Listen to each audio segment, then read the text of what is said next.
Bonjour à tous et bienvenue sur ma chaîne, la bibliothèque d'Emilia. Aujourd'hui on se retrouve pour le dernier book haul de 2023. Vous l'aurez compris, tous les livres que j'ai acquis en décembre.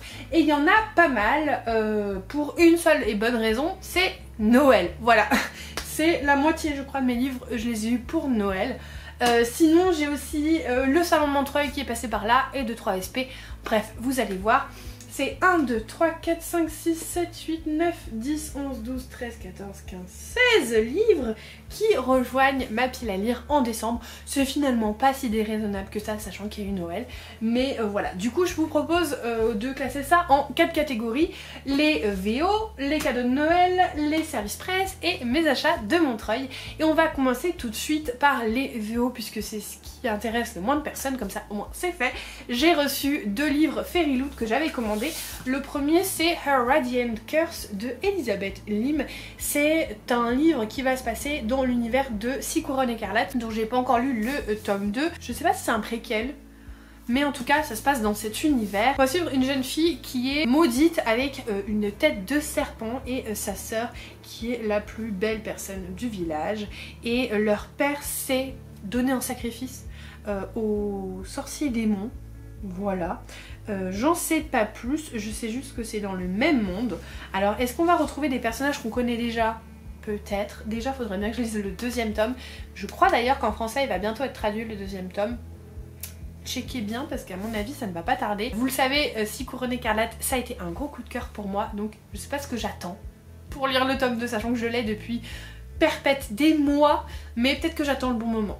Je sais pas, mais en tout cas je suis très contente d'avoir ce tome préquel, spin-off, je sais pas trop, dans ma bibliothèque, surtout qu'il est tout aussi magnifique que les autres, vous l'aurez compris. Regardez ça, oh, c'est trop beau. Bref, j'adore les livres Fairyloot, franchement ils sont tellement magnifiques à chaque fois. Le deuxième que j'ai récupéré, il s'agit de Full Heart Huntsman de Chloé Gong. C'est donc le tome 5 de la saga Secret Shanghai. Vous avez la première duologie de Ses plaisirs violents et ensuite vous avez une nouvelle duologie avec en plus au milieu un recueil de nouvelles. Donc ça c'est la fin. C'est la fin de tout l'univers de Secret Shanghai. Donc tous les personnages qu'on a connus dans Ses plaisirs violents et dans la nouvelle duologie, c'est terminé. Voilà, c'est la fin. J'ai tellement pas envie de quitter ce monde, vraiment, ça me fait mal au cœur. Pour rappel, c'est un monde qui se passe dans les années 20 puis 30 à Shanghai, sous fond de guerre de gang, mais aussi il y a de la magie, il y a des éléments surnaturels qui arrivent, j'en dirai pas plus, mais à la base c'est une réécriture de l'histoire de Roméo et Juliette, transposée dans cet univers, voilà, et... Oh, qu'est-ce que j'aime cette saga, franchement, j'ai tellement pas hâte de la terminer et en même temps j'ai trop hâte de lire ce livre. Il est magnifique, en plus j'ai galéré à l'avoir parce qu'en fait Fairyloot vous commandez des mois et des mois à l'avance et je l'avais commandé quand j'étais encore à Lyon. Donc il m'a été envoyé à Lyon. Heureusement ma chère Marie de Mirazonchi a volé à mon secours et allait récupérer le livre, me l'a fait réexpédier dans le Nord. Franchement merci, si tu savais à quel point je suis contente d'avoir ce livre. Merci à Marie qui a été vraiment d'une aide incroyable. Donc voilà, j'ai très hâte de lire ce livre. Ensuite, je vous propose qu'on passe au SP puisque finalement il n'y en a pas beaucoup et ça me permettra d'enchaîner sur Montreuil. Le premier, je ne vous l'ai pas énormément présenté. Il s'agit des petits meurtres du Tricot Club de Sylvie Baron. Alors je n'arrive pas à savoir si c'est le premier ou pas, sachant que j'ai l'impression que on parle de choses qui se sont passées dans d'autres livres. Quoi qu'il en soit, je vous en ai pas vraiment parlé en update lecture pour la bonne raison que je l'ai abandonné au bout de 60 pages. J'ai vraiment pas accroché ni au personnage, ni à l'histoire, ni à la plume et pourtant c'est du Cosmic Story, hein. Donc normalement ça se lit quand même très facilement, mais là vraiment j'ai pas pu, j'y suis pas arrivée, j'ai pas aimé du tout, voilà, j'en ai pas parlé en long, en large et en travers. C'est pas grave, c'est pas fait pour moi, ça conviendra à plein d'autres personnes, mais c'était pas une histoire qui devait matcher avec moi, c'est comme ça. Le deuxième de chez Calman Levy que j'ai reçu, vous voyez, c'est ma lecture en cours, enfin mon écoute en cours puisque je l'écoute, donc c'est la version audible qui est narrée par nul autre que le narrateur de l'Assassin Royal. Sylvain Aguès qui est incroyable comme narrateur, donc quand j'ai vu que c'était lui qui narrait, vraiment j'étais aux anges. Et donc c'est un tome 3 je crois, mais c'est pas très grave parce qu'en général dans les thrillers c'est pas très grave si on les lit pas dans l'ordre. J'avoue que mon côté un peu psychorigide aurait un petit peu hurlé si j'avais vu avant de le commencer que c'était un tome 3, mais c'est pas grave, on va passer ça sous silence, c'est pas très grave. On va suivre un hypnotiseur pour enfants qui va avoir une petite fille qu'on va lui amener, qui pense avoir un ami imaginaire, sauf que en fait, lui au début il pense que c'est de la schizophrénie, que voilà, qui commence à faire des petits enregistrements, à l'étudier d'un peu plus près. Sauf que ce qui est très bizarre, c'est que l'enfant elle a des informations qu'elle serait pas censée détenir. Et surtout, elle a une façon de parler à son ami imaginaire qui laisse vraiment penser à une discussion, puisque les temps de réponse quand elle lui parle sont assez cohérents et ça commence à mettre le doute dans l'esprit en fait de notre hypnotiseur, psychologue, et d'autant plus qu'elle va commencer à parler d'une affaire qui touche de près le psychologue, puisque c'est la disparition d'un enfant qui était son ami quand il était petit. Du coup ça va vraiment le troubler et il va se pencher sur cette affaire. Vraiment je passe un super moment d'écoute, j'adore. Alors là j'ai pas mis mon marque-page à jour, je suis plutôt par là. Mais c'est trop chouette, c'est vraiment très très bien. Au-delà du narrateur qui a des qualités narratrices évidentes, voilà, j'étais trop contente de retrouver cette voix. J'avais presque l'impression que Fitz était là, mais au-delà de ça, je trouve que l'histoire est vraiment passionnante, elle est prenante et je sens que je vais le bouffer. C'est de l'audio mais je sens que je vais le bouffer. Et enfin le dernier SP que j'ai à vous présenter me permettra d'enchaîner sur Montreuil, puisque tout simplement je l'ai eu à cette occasion. Il s'agit de Runborn de Ariel Holtz qui m'a gentiment dédicacé. Vraiment cet auteur c'est une crème, je suis très contente de l'avoir rencontré. J'en avais entendu beaucoup de bien, notamment de Caro Mélu, et j'avais jamais passer le cap de découvrir ces histoires.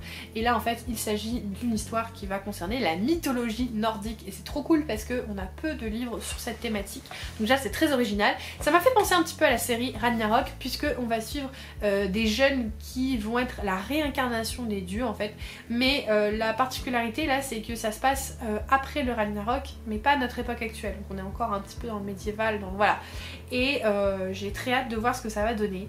On a donc des jeunes qui ont des runes en fait sur leur corps à leur naissance, et ces runes vont être l'activation des pouvoirs des anciens dieux, et il va leur falloir se réunir en fait tout simplement pour pouvoir je pense défier les géants, vu que c'est de la mythologie nordique. J'ai très hâte de le lire, vraiment j'ai très hâte. Il sort en mars je crois, et il me semble qu'avec Aurélie on s'était dit qu'on le lirait en février. Je n'ai plus l'info très claire là-dessus, mais j'ai très hâte de le lire. Vraiment celui-là il me fait trop envie et j'espère vraiment l'adorer. Je crois que c'est prévu pour être une trilogie il me semble. Voilà. En tout cas c'était à l'occasion du goûter organisé par le Gulfstream que j'ai pu avoir ce livre, et un grand merci Gulfstream parce que c'était un super moment, vraiment.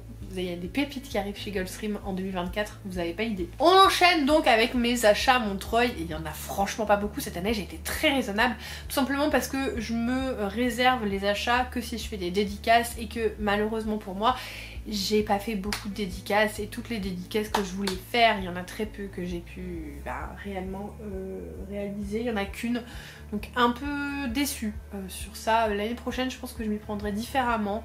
La première année j'ai vraiment trop fait de dédicaces, et la deuxième j'y suis allée plus chill en mode c'est bon, j'ai profité de mon salon, et au final j'ai presque pas fait de dédicaces.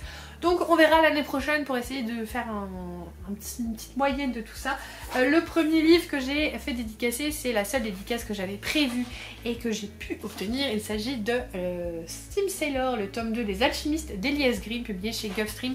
J'avais beaucoup aimé le premier tome, qui est une histoire qui va se passer dans les airs un petit peu. La planète au trésor rencontre l'Atlantide. C'était trop chouette.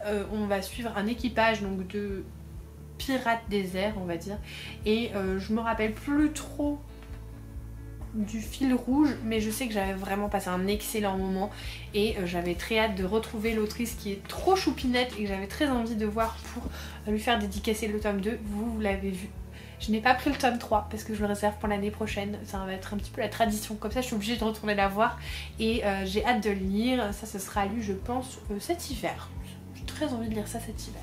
Quelque chose qui n'était pas du tout prévu, mais qui a été, comment dire, qui a été réalisé suite à la propagande d'Aurélie pour le manoir de Castle Cats. L'auteur avait l'air très sympa et en fait j'ai vu qu'il écrivait des romans dans l'univers du sorceleur parce que le manoir de Castelcat, je pense pas que c'est fait pour moi. Et quand j'ai vu qu'il écrivait des romans dans l'univers du sorceleur, je me suis empressée d'aller lui faire dédicacer. Donc j'ai pris le manuel du sorceleur, donc d'Alain T. Puységur, qui est illustré par Mathilde Marlot.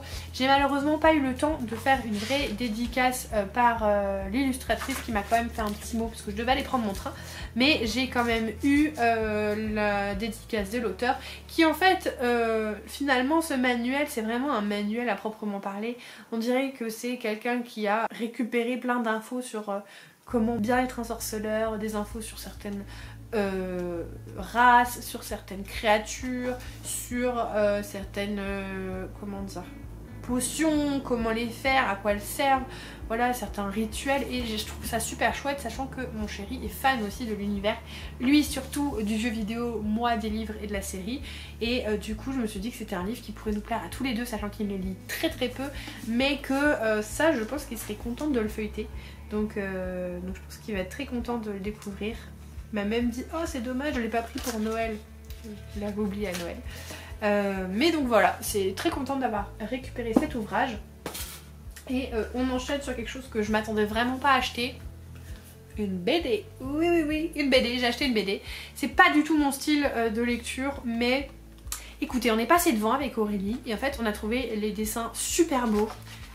L'illustrateur était en train de faire une dédicace et j'ai feuilleté un peu la BD, je me suis rendu compte que c'était le livre qui avait supposément inspiré Harry Potter et j'ai trouvé que les dessins étaient très beaux, pourtant je suis très très difficile avec les dessins et j'ai eu envie de le prendre et du coup ça m'a pris comme une envie, voilà, et je suis allée lui prendre, lui faire dédicacer. Je l'ai déjà lu, je vous en ai parlé d'ailleurs dans l'update lecture que je vous ai posté il n'y a pas très longtemps. Et c'était très chouette, vraiment très très chouette, hâte de découvrir le tome 2. Ça fait partie des rares ouvrages graphiques que j'ai vraiment apprécié, acheter et lire. Et puis c'était un bon moment avec l'illustrateur, on a eu vraiment une discussion très intéressante et très chouette. Donc très contente de l'avoir récupéré. Si on m'avait dit avant de partir à Montreuil que j'achèterais une BD, j'aurais rigolé. Comme quoi tout arrive. Et enfin on va passer à mes cadeaux de Noël. J'ai été franchement gâtée. Je vais commencer tout simplement par les cadeaux que m'a offert ma chère Camille de Madame Errance, qui est un petit choix à la crème et que j'aime très très fort. Le premier, il s'agit du tome 3 de Mémoire de la forêt, qui a été en fait tout simplement ma première lecture de 2024. Je vous en parle très rapidement. Quel bonheur cette saga, vraiment j'adore cette saga. Et je voulais lire le tome 3 en hiver. À la base je voulais le prendre à Montreuil, malheureusement j'ai pas pu avoir de dédicace, donc je l'ai laissé sur ma wishlist de Noël et merci Camille de m'avoir offert cette belle histoire. Ce qui est marrant c'est que moi je lui ai offert le tome 1 et je savais pas qu'elle m'avait offert le tome 3, puisque quand je l'ai vu dans sa wishlist pour Noël je me suis dit mais comment ça tu n'as pas lu Mémoire de la forêt, comment ça tu n'as pas lu mon livre préféré de l'année. Du coup c'était très drôle qu'elle me voie le tome 3 et mais quel meilleur choix que Mémoire de la forêt. Vraiment je vous en parlerai plus dans l'update lecture qui le concernera, mais magnifique lecture et première lecture de l'année. Et fidèle à elle-même, elle m'a offert le préquel de Kéléana, donc la lame de l'assassineuse de Sarah J. Maas. Pour tout vous dire, hein, elle m'a offert 3 livres déjà de cette saga sur 7. Elle m'a quasiment offert la moitié de la saga, mais tout va bien. Je pense que c'était un message subliminal pour me dire de la lire. Ne t'inquiète pas, j'en suis au tome... Bah, j'ai lu le tome 4, je crois. Donc faudrait que là je lise le tome 5, puis celui-là il me semble. Puis le tome 6, bref, c'est en cours, ce sera terminé pour juin normalement où le dernier tome sort, histoire d'avoir terminé la saga. Kéléana, vous savez très bien ce que c'est, hein, c'est l'histoire de l'assassineuse, voilà. Et là on va retourner, je crois, dans son passé où elle devient assassin. Ce qui peut être très très très intéressant, et puis j'ai l'impression que ce sont surtout des nouvelles. Parce que quand je vois derrière il y a marqué 5 récits inédits, donc je pense que ce sont des nouvelles. Ça peut être très intéressant. Je crois qu'il faut le lire à un moment un peu particulier, mais je me renseignerai là-dessus pour le lire au bon moment. Mais un grand merci Camille de compléter ma collection de Kéléana. Grâce à toi peut-être que je vais finir la saga. Ensuite un roman que Manon de Vibrations Littéraires, Manon m'a envoyé L'Engrange-Temps de Nell Pfeiffer. Elle aussi j'aurais voulu me la faire dédicacer à Montreuil, mais j'ai pas pu. Du coup je l'ai laissé sur ma wishlist et quel grand plaisir de voir qu'en fait quasiment tout ce que je voulais faire dédicacer à Montreuil on me l'a offert pour Noël, c'est encore plus beau. Et du coup j'avais hésité avec la version reliée et puis elle était plus disponible partout. Donc je l'ai mis en version brochée dans ma wishlist parce que d'ailleurs j'ai oublié d'en parler en bilan lecture. Oh mince! Mais du coup en fait cette année je trouve que j'ai accordé trop d'attention et d'argent à des éditions collector qui finalement n'en valaient pas franchement le coup. Et du coup cette année j'ai décidé de lever un peu le pied sur les éditions collector et de revenir au bon vieux basique quand parfois c'était pas nécessaire. Et là je me suis dit que en brochet c'était aussi très bien. J'adore les thématiques de retour dans le temps, vraiment c'est un truc que je suis ultra fan. Donc très contente d'avoir ce livre qui va suivre Sophie de la Pointe qui en plus d'être une horlogère est une chronologue. Elle parle aux horloges qui sont chargées de surveiller le palais et à un moment elle va devoir retourner dans le temps. Voilà, à cause de l'engrange-temps, bah du coup, oui, une horloge magique qui permet de voyager dans le temps. Très hâte de le lire, ça ce sera lu en janvier puisque Louise, des affaires de Louise organise un challenge autour de la saga Harry Potter et une des consignes de ce mois-ci, tous les 2 mois en fait on a une année correspondant et là c'est la 3e année avec le retourneur de temps. Vous avez compris, donc ça ce sera lu très vite. Encore un grand merci Manon. Ensuite ma chère Jojo, ma Johanna de la citadelle de mes lectures que j'embrasse très fort, m'a offert 2 tomes de la saga des Aventuriers de la Mer, donc le tome 4 et le tome 5. J'agrandis ma collection des Aventuriers de la Mer, je crois qu'il me manque que 2 tomes pour que tous les Aventuriers de la Mer je les ai, sachant que j'ai déjà tout l'Assassin Royal, la suite, donc vraiment là on est sur une fin de collection de ces éditions blason que j'aime tant et qui sont vouées à disparaître.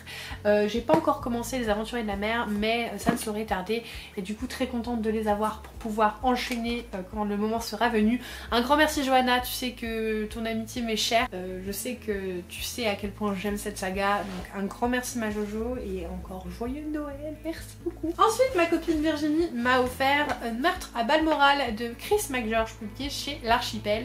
C'est une histoire qui se passe dans la famille royale britannique et vous savez que j'adore l'Angleterre et la famille royale et du coup ça se passe à Noël ou dans une fausse famille royale qui n'existe pas vraiment, le roi meurt empoisonné. Il va donc falloir savoir et découvrir qui a tué le roi. J'ai très hâte de le lire. Je pense, je sais pas si je le lirai cette année, peut-être que je le lirai en décembre de l'année prochaine, mais en tout cas il est dans ma pile à lire et il me faisait diablement envie. Donc un grand merci, merci beaucoup Virginie. Je sais pas si tu passeras par là, mais un grand merci. Et enfin le cadeau de mon chéri puisqu'il m'a offert d'autres gros cadeaux mais il ne lui semblait pas normal de ne pas m'offrir quand même un livre à Noël. Il s'agit de Psyché et Eros de Luna McNamara, publié chez Hauteville. C'est donc la réécriture du mythe de Psyché qui est dans cette collection là très belle, qui ressemble aussi au chant des déesses. En ce moment ils sont à fond dedans Hauteville sur les mythologies grecques. Moi j'adore ça, c'est vraiment un truc que j'adore depuis toute petite et donc j'ai hâte de le découvrir. Il est très beau, j'en ai entendu des très bons retours, en plus bien plus que les Pénélope Reine d'Ithac, donc très hâte de le découvrir. Ce qui est très drôle c'est qu'à la base il m'avait offert Mémoire de la forêt 3 parce qu'il y a eu un petit micmac dans ma wishlist et du coup quand il a vu que Camille me l'avait offert aussi, et ben il m'a offert un autre livre donc il m'a pris celui-là. Ce qui est très drôle c'est que, je sais pas si vous voyez, mais il y a une thématique de couleur quand même sur ce Noël qui me fait beaucoup rire. Il n'y a que celui-là qui finalement n'est pas vraiment bleu et encore il y a des détails bleus, donc voilà, ça m'a fait beaucoup rire. Je trouvais que c'était très monochrome comme cadeau de Noël, mais un grand merci mon chéri, même si je sais que tu regardes pas mes vidéos parce que les livres c'est pas trop ta tasse de thé. Donc voilà, c'était mes cadeaux de Noël, j'ai franchement été gâtée, j'ai des belles personnes autour de moi et je vous remercie tous, toutes, même pas forcément les personnes qui m'ont offert des cadeaux, hein, mais les amis qui m'ont souhaité joyeux Noël. Merci d'être là tout simplement. Donc voilà, c'était super chouette. On arrive à la fin de ce bilan. Là maintenant on passe à 2024 pour les prochains achats. D'ailleurs à l'heure où je vous parle je n'ai encore rien reçu de 2024. Donc quel va être mon premier livre reçu de 2024? Je ne sais pas. nous saurons bientôt sûrement, soit vendredi puisque je pense aller en librairie, soit si je reçois un service presse d'ici là, je ne sais pas encore. En tout cas je vous remercie d'être arrivé jusqu'au bout de cette vidéo. Si vous êtes toujours là, n'hésitez pas à mettre un petit emoji pile de livres pour ce dernier book haul de l'année 2023 et évidemment un grand merci pour tout votre soutien. Si vous n'êtes pas encore abonné, n'hésitez pas à le faire, mettre un petit pouce en l'air et un commentaire. Et comme d'habitude en attendant la prochaine vidéo, je vous souhaite de merveilleuses lectures et je vous fais des bisous.